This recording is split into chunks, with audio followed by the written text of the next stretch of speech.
আজ শেয়ার করব সম্পূর্ণ তেল ছাড়া তালের বড়ার রেসিপি। এতটাই খেতে টেস্টি হয়, একবার খেলে মনে হবে না আর তেল দিয়ে তালের বড়া তৈরি করি। নমস্কার বন্ধুরা, শ্বশুর বোমা রান্নাঘর অ্যান্ড ব্লগ চ্যানেলে সকলকে স্বাগত। তাহলে কি করে তৈরি করব সেটাই দেখে নেওয়া যাক। সবার প্রথমে এইখানে নিয়েছি একটা তাল। এবার তালের ওপরে যে একটা শক্ত বাটি মতো অংশ থাকে সেটাকে খুলে ফেলেছি। তারপরে এই যে মুখের কাছে অনেক সময় কাদা থাকে বাটিটার ভেতরে, সেই কারণে বাটিটা খুলে নেওয়ার পরে বেশ ভালো করে জল দিয়ে ধুয়ে নেব। আগে তো জল দিয়ে ধুয়ে নিয়েছি, আবারও বাটিটা খুলে নিয়ে তারপর ধুয়ে নিচ্ছি। এবার তালটাকে তুলে জলটা ফেলে থালাটাকে ধুয়ে নিয়ে ফিরে আসছি। তালের গায়ের থেকে এবার খোসাটাকে ছাড়িয়ে নেব। তালটাকে প্রথমে ধরে মুখের দিক থেকে আস্তে করে খোসাটা উল্টোভাবে টান দিলেই গায়ের থেকে সুন্দরভাবে খোসাটা খুব তাড়াতাড়ি বেরিয়ে আসবে। তালটা যদি একটু বড় হয় তাহলে ধরতে অসুবিধা হলে আটিগুলো ছাড়িয়ে নেবেন, তাহলে দেখবেন খুব তাড়াতাড়ি খোসাটা চলে আসবে। আটিগুলোকে ছাড়িয়ে নিয়েছি। এবার সামান্য একটু জল দিয়ে আটিগুলোকে একটু মেখে নেব। তাতে কি হবে, কাঠটা বার করতে তালের থেকে সুবিধা হবে, কারণ তালের কাঠটা তালের সাথে শক্তভাবে থাকে। সেই কারণে একটু জল দিয়ে মেখে নিলে খুব তাড়াতাড়ি হয়ে যাবে। এখানে একটা ফুটো ঝাঁঝরি নিয়েছি আর তার মধ্যে তালের কাঠটা বার করে নেব। নিচে একটা পাত্র নিয়েছি, আর আমার মনে হয় এই যে ঝাঁঝরিটা দিয়ে তালের কাঠ বার করলে ভীষণ তাড়াতাড়ি তালের কাঠ বেরিয়ে আসে আর একসাথে দুটো কাজ হয়ে যায়। কোনো রকম কাঠের মধ্যে আঁশ থাকে না আর আলাদাভাবে আঁশটাকে চেলে নিতে হয় না। এইভাবে সমস্ত কাঠগুলো বের করে নিয়ে ফিরে আসছি। তালের থেকে সম্পূর্ণ কাঠটা বার করে নিয়ে এসছি, আর কাঠটা কত ঘন। এখানে নিয়েছি একই সাইজের দুটো বাটি, একটা বাটিতে ময়দা আর একটাতে সুজি। এবার গ্যাসের ওভেনে কড়াইটা বসিয়ে কড়াইটা গরম করে নিয়ে তারপর গ্যাসের ফ্লেম একদম লোতে রেখে মাঝারি সাইজের যে এক বাটি পরিমাণ ময়দাটা নিয়েছি সেটাকে ঢেলে দেব কড়াইতে, আর দিয়ে দেব একই বাটির পরিমাপে হাফ বাটি পরিমাণ সুজি।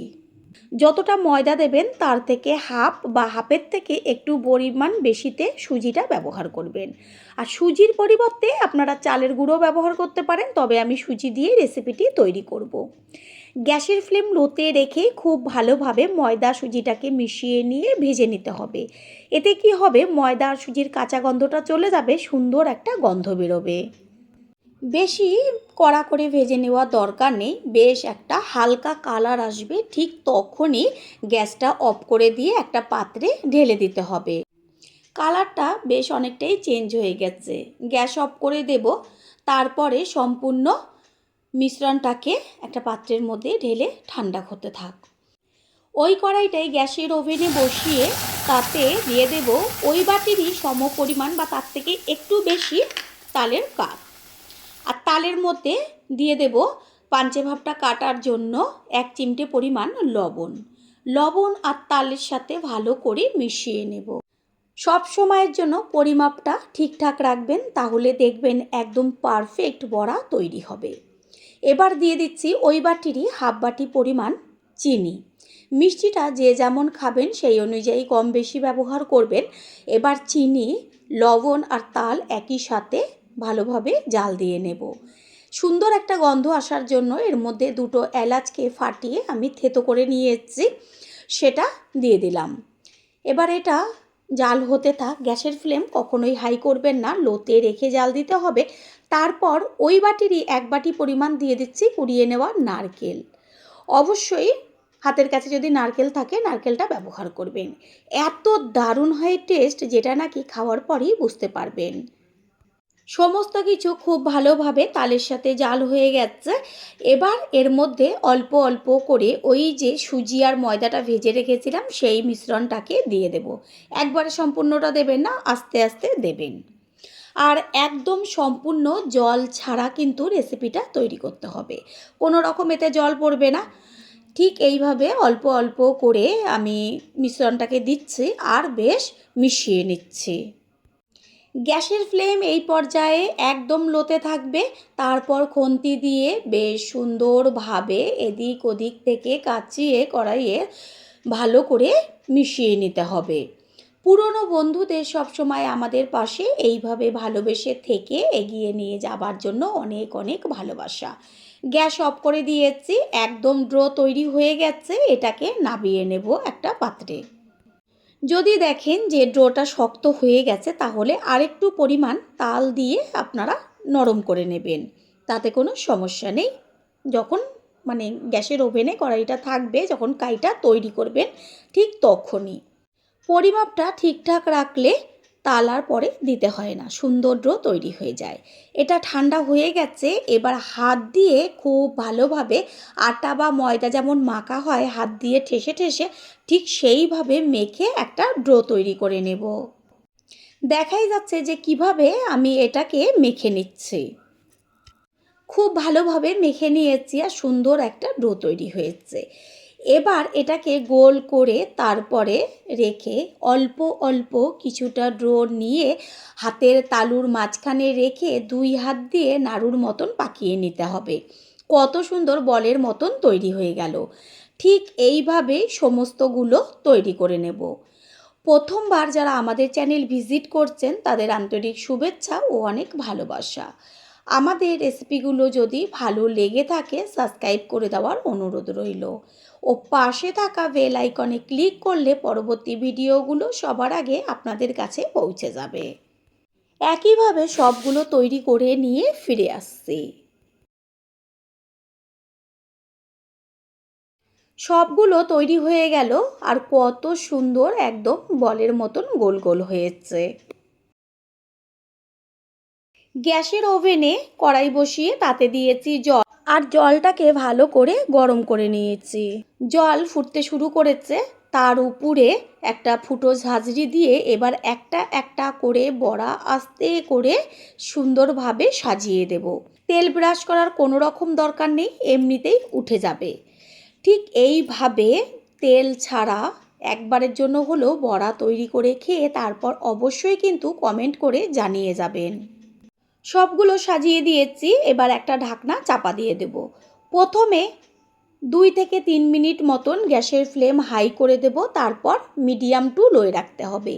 এটা তৈরি হতে একদমই বেশি সময় লাগে না।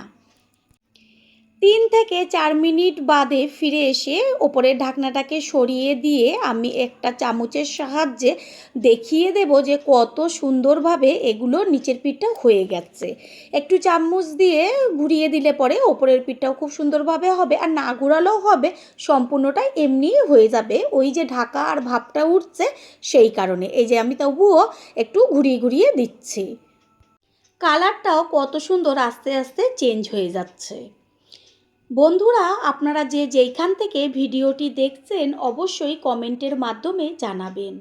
আপনাদের ধন্যবাদ জানাতে পারলে সত্যিই আমরা ভীষণ ভীষণ আনন্দিত হব। আপনাদের করা কমেন্টসগুলো পেয়ে আমরা এতটাই উৎসাহিত হই পরের ভিডিওগুলো তৈরি করার জন্য। বড়াগুলো সমস্ত হয়ে গেছে, আমি এটা গরম অবস্থাতেই আস্তে করে তুলে নিচ্ছি। এইভাবে একটা একটা করে তুলে নিচ্ছে আর কত সুন্দরভাবে উঠে চলে আসছে। তৈরি হয়ে গেল একদম সম্পূর্ণ তেল ছাড়া তালের বড়ার রেসিপি। একটা বড়া হাতের ওপর তুলে আঙ্গুল দিয়ে চাপ দিয়ে আমি দেখিয়ে দিচ্ছি যে কত সুন্দর বড়াগুলো নরম হয়েছে, মুখে দেওয়া মাত্রই গলে যাবে। একটা ভেঙেও দেখিয়ে দিচ্ছি যে ভেতরটা কত সুন্দর। আশা করি রেসিপিটি ভালো লাগলো, আর যদি ভালো লেগে থাকে একটা লাইক, কমেন্টস, পারলে একটা শেয়ার করে অবশ্যই জানাবেন।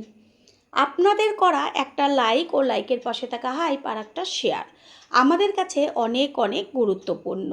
All friend, thanks for watching my video. আপনারা সকলে ভালো থাকবেন, সুস্থ থাকবেন। আবারও দেখা হবে অন্য কোনো রেসিপির এপিসোডে। আজ শেয়ার করব সম্পূর্ণ তেল ছাড়া তালের মালপোয়ার রেসিপি। এতটাই খেতে টেস্টি হয় যেটা নাকি একদিন খেলে তাল দেখলেই এই রেসিপিটাই তৈরি করবেন। বাচ্চা থেকে বড় সকলেই আনন্দ সহকারে খেয়ে নেবে, আবারও খাওয়ার বায়না করবে।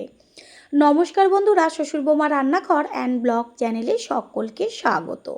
তাহলে কি করে তৈরি করব সেটাই দেখে নেওয়া যাক। এইখানে একটা তাল নিয়েছি, আর তালের যে ওপরের একটা শক্ত খোলা থাকে সেটাকে ছাড়িয়ে তারপর তালটাকে ভালো করে জল দিয়ে ধুয়ে নিয়েছি।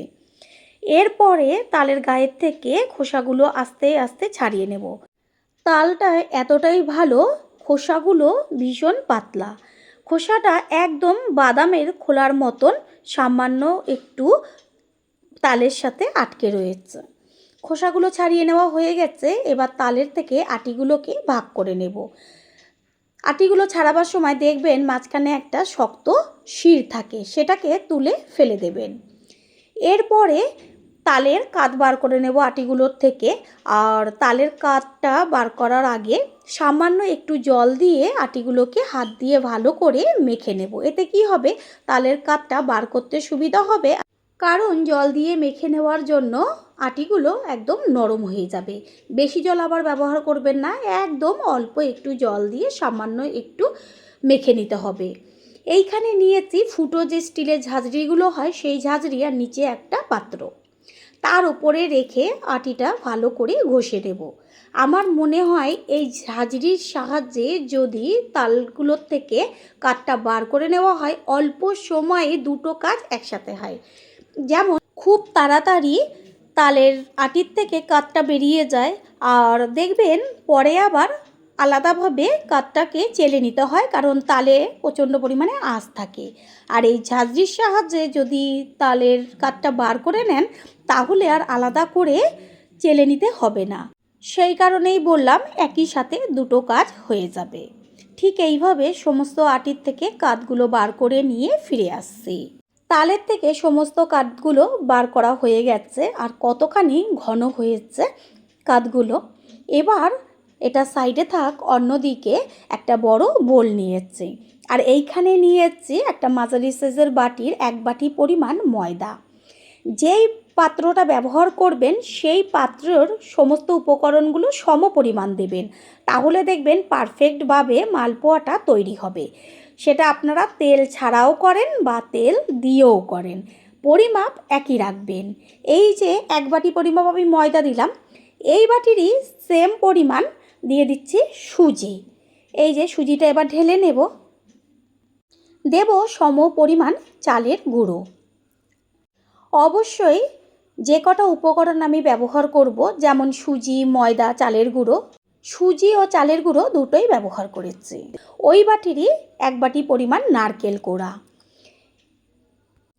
দেব চিনি। মিষ্টিটা যে যেমন খাবেন সেই অনুযায়ী ব্যবহার করবেন, আমি তো সম পরিমাণ চিনি দিলাম। আপনারা যদি একটু বেশি মিষ্টি পছন্দ করেন তাহলে মিষ্টির পরিমাণটা একটু বেশি দেবেন, কম করলে একটু কম দেবেন।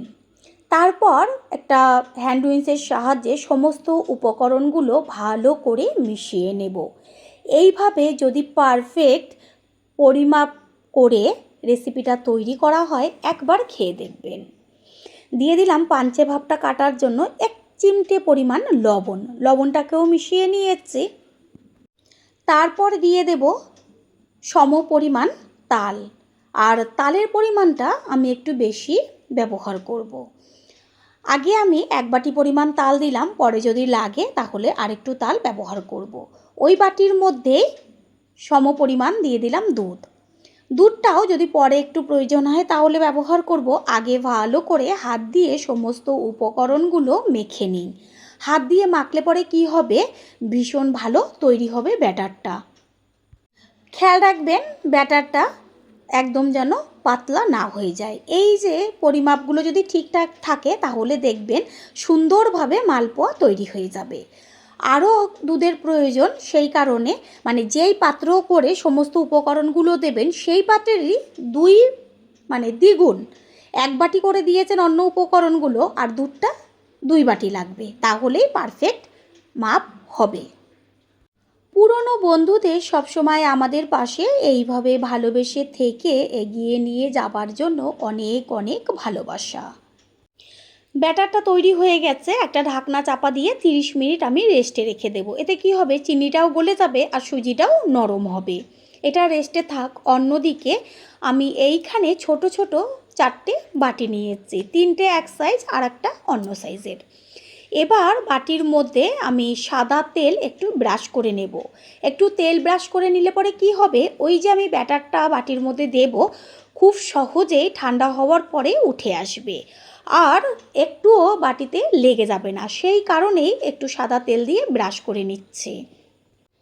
30 মিনিট বাদে ফিরে এসেছি, ঢাকনাটাকে সরিয়ে দিয়ে এবার আবারও একটু হাত দিয়ে ব্যাটারটাকে মেখে নেব। তার আগে এর মধ্যে দিয়ে দিচ্ছি 1 চা চামচ পরিমাণ বেকিং পাউডার আর হাফ চা চামচের থেকেও কম পরিমাণ কুকিং সোডা বা খাবার সোডা। অবশ্যই এই দুটি ব্যবহার করবেন, আর যদি দুটো হাতের কাছে না থাকে অবশ্যই বেকিং পাউডারটা দিলেই হবে। এবার ভালোভাবে হ্যান্ড উইচের সাহায্যে বেশ একটু সময় নিয়ে মাখিয়ে নিতে হবে। যখন মালপোয়াটা তৈরি করবেন ঠিক তখনই এই বেকিং পাউডারটা মিশাবেন, আগের থেকে মিশিয়ে রেখে দেবেন না। ভালোভাবে এপাশ ওপাশ দিয়ে ঘুরিয়ে ঘুরিয়ে সমস্তটা মিশিয়ে নিতে হবে। ব্যাটারটা খুব সুন্দর তৈরি হয়ে গেছে। আমি একটা হাতা নিয়ে এসেছি, সেই হাতা দিয়েও আবারও একটু মিশিয়ে নিচ্ছি। হাতায় তুলে দেখিয়ে দেব যে ব্যাটারটা কতটা ঘন রাখতে হবে। এক হাতা প্রথমে ব্যাটার নিয়ে বাটির মধ্যে দিয়ে দিচ্ছি। দেখাই যাচ্ছে যে খুব সহজেই ব্যাটারটা পড়ছে না, তাহলে কতটা ঘন হয়েছে ব্যাটারটা। এইখানে 2 হাতা পরিমাণ আমি ব্যাটার দিয়েছি আর বাটির অর্ধেকের থেকেও কম পরিমাণ ব্যাটার দিয়েছি। এইটা খেয়াল রাখবেন, বাটির থেকে অর্ধেক পরিমাণ দেবেন, বাটি যেন ভরে না যায়। পারলে অর্ধেকের থেকেও কম দেবেন, কারণ এটা যখন হতে শুরু করবে এতটাই ফুলবে যেটা নাকি বাটির ওপরে উঠে আসবে। সেই কারণে অর্ধেকের থেকেও কম ব্যাটার ব্যবহার করবেন। সমস্ত বাটিতে আমি ব্যাটার দিয়ে দিয়েছি। এবার হাত দিয়ে বেশ একটু থিতিয়ে দেব, এতে কি হবে ভেতরটা বেশ যে ফ্লপি ভাবটা থাকবে না। গ্যাসের ওভেনে আমি কড়াইয়ের মধ্যে দিয়েছি জল, জলটা গরম হচ্ছে, তার উপরে বসিয়ে দিয়েছি একটা ফুটো ঝাঁঝরি। এবার একটা একটা বাটি নিয়ে আমি ওই ঝাঁঝরির ওপরে সাজিয়ে দেব। প্রথমে গ্যাসের ফ্লেম হাইতে রাখবো। প্রথমবার যারা আমাদের চ্যানেল ভিজিট করছেন তাদের আন্তরিক শুভেচ্ছা ও অনেক অনেক ভালোবাসা। আমাদের রেসিপিগুলো যদি ভালো লেগে থাকে সাবস্ক্রাইব করে দেওয়ার অনুরোধ রইল ও পাশে থাকা বেল আইকনে ক্লিক করলে পরবর্তী ভিডিওগুলো সবার আগে আপনাদের কাছে পৌঁছে যাবে। 4টে বাটি সাজিয়ে দিয়েছি, আরও যে ব্যাটারগুলো রয়েছে পরে আবার সেইগুলো একই পদ্ধতিতে তৈরি করব। এখনও অর্ধেকের বেশি ব্যাটার রয়েছে। তারপরে জলটা যখন ফুটবে তখন একটা ঢাকনা চাপা দিয়ে দেবো। ঢাকনাটা এমন দেবেন যেন বেশ একটু কড়াইয়ের থেকে উঁচু হয়, লেগে না যায় সেই ঢাকনার গায়ে। 3 থেকে 4 মিনিটের মধ্যেই আমি থালাটা সরিয়ে দেখিয়ে দিচ্ছি যে 3-4 মিনিটের মধ্যেই কিভাবে ফুলে উঠেছে। এটা যখন আরও হবে তখন ফুলে ফেটে যাবে, সেটা আপনারা দেখতেই পাবেন। আমি আবারও ঢাকনা চাপা দিয়ে দেব, এটা সম্পূর্ণ কাঁচা রয়েছে, সবে তো দেওয়া হলো। বন্ধুরা, আপনারা যে যেইখান থেকে ভিডিওটি দেখছেন অবশ্যই কমেন্টের মাধ্যমে জানাবেন। আপনাদের ধন্যবাদ জানাতে পারলে সত্যিই আমরা ভীষণ ভীষণ আনন্দিত হব। 7 থেকে 8 মিনিট বাদে আবারও ঢাকনাটাকে সরিয়ে দেখিয়ে দিচ্ছি যে সম্পূর্ণভাবে পিঠের ওপরটা ফেটে গেছে, কত সুন্দর ফুলে উঠেছে। আর আমি দেখাই তো গেছিলো প্রথমে যে কতটুকু ব্যাটার দিয়েছি, অর্ধেকের থেকেও কম, তাহলে সম্পূর্ণ বাটি ভরে ফেটে গেছে পিঠেগুলো। ঢাকনাটা চাপা দিয়ে দেব। রেসিপিটা তৈরি হতে একদমই বেশি সময় লাগে না, 15 থেকে 20 মিনিটের মধ্যেই তৈরি হয়ে যায়। ঢাকনাটা সরিয়ে দিয়ে আমি এবার একটা কাঠির সাহায্যে চেক করে নেব যে পিঠেটা হলো কি না। এতই টেস্টি হয় পিঠেটা, একবার খাবার পরে প্রতিদিনই খেতে মন চাইবে, এটা আমি গ্যারান্টি দিয়ে বলতে পারি। প্রত্যেকটা পিঠেই সুন্দরভাবে হয়ে গেছে। কাঠি দিয়ে আমি একটুখানি খুঁচিয়ে দেখিয়ে দিচ্ছি, একটুও কিন্তু কাঠির গায়ে লাগানো নেই। পিঠে একদম তৈরি হয়ে গেছে। গ্যাস অফ করে দিয়ে বাটিগুলোকে ঝাঁঝরির ওপর থেকে নিচে নামিয়ে ঠান্ডা করে নেব। সম্পূর্ণ তেল ছাড়া এত সুন্দর মালপোয়া যেটা নাকি খাওয়ার পরেই বুঝতে পারবেন। এই যে ব্যাটারটা রয়েছে আমি একইভাবে তৈরি করে নিয়ে ফিরে আসছি। আর এই বাটির যে পিঠেগুলো তৈরি হয়েছে সেটা ঠান্ডা হয়ে গেছে। এবার এগুলো দেখবেন হাত দিয়ে একটু ছাড়িয়ে দিলেই খুব সুন্দরভাবে বাটির থেকে উঠে চলে আসবে। এই যে দেখাই যাচ্ছে যে কত সুন্দর আমি ছাড়িয়ে নিচ্ছি। এবার আস্তে করে বাটিটা উল্টে দিলেই সুন্দরভাবে প্রত্যেকটা পিঠেই উঠে চলে আসবে। হাত দিয়ে ভেঙে আমি একটা দেখিয়ে দিচ্ছি যে ওপরটা কত নরম আর ভেতরটা কত স্পঞ্জি হয়েছে। তৈরি হয়ে গেল আজকে সম্পূর্ণ তেল ছাড়া মালপোয়ার রেসিপি। আশা করি রেসিপিটি ভালো লাগলো, আর যদি ভালো লেগে থাকে একটা লাইক, কমেন্টস, পারলে একটা শেয়ার করে অবশ্যই জানাবেন। আপনাদের করা একটা লাইক ও লাইকের পাশে থাকা হাইপ আর একটা শেয়ার আমাদের কাছে অনেক অনেক গুরুত্বপূর্ণ। All friend, thanks for watching my video. আপনারা সকলে ভালো থাকবেন, সুস্থ থাকবেন। আবারও দেখা হবে অন্য কোনো রেসিপির এপিসোডে।